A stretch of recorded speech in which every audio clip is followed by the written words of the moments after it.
শীতকালটা আর কারোর কাছে কেমন জানি না, তবে আমার কাছে কিন্তু একদম গাজরের হালুয়ার মতো। বিকজ আমি প্রত্যেক বছর ওয়েট করি শীত কবে পড়বে এবং কবে বাজারে সেই ফ্রেশ ফ্রেশ গাজর উঠবে যেগুলো কিনে আমি গাজরের হালুয়া বানাতে পারবো।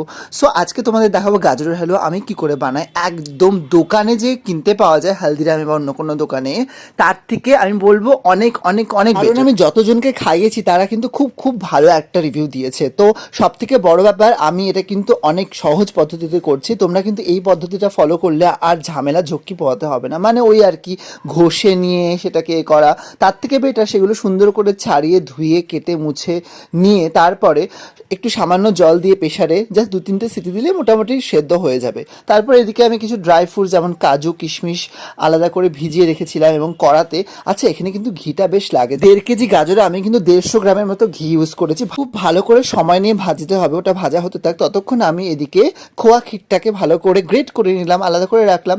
তারপরে আবার একটু নাড়াচা করে ভেজে নিলাম। ভালো করে যদি না ভাজা একটা কাঁচা স্মেল থেকে যায়। আর এখানে আমি দুধটা অ্যাড করে দিলাম। 1 কেজি গাজরে মোটামুটি 1 লিটারের মতো দুধ ইউজ করেছি। দুধটাকে কিন্তু সময় নিয়ে টানাতে হবে, একদম ফাঁকিবাজের কাজ চলবে না এই জায়গায়। দুধটা ভালো করে টানা হয়ে গেলে এখানে আমি চিনি অ্যাড করে দিলাম 1.5 কাপের মতো। এটাই এনাফ হবে, কারণ দু রকমের গাজর ইউজ করেছি, একটা রেড কালারের যেটা একটু মিষ্টি বেশি, একটা অরেঞ্জ কালারের যেটা একটু মিষ্টি কম। দুধটা ভালো মতো টানা হয়ে গেলে মাঝখানে খোয়াটা অবশ্যই অ্যাড করে দিবে। আর এখানে আমি ড্রাই ফ্রুটগুলো ছড়িয়ে দিলাম আলাদা করে রাখা। আর তোমরা কিন্তু অবশ্যই ট্রাই করে আমাকে জানাবে। যদি ফেসবুক থেকে দেখে ফলো করে দিও, ইউটিউব থেকে দেখলে সাবস্ক্রাইব করে দিও। ভালো থেকো। ওটা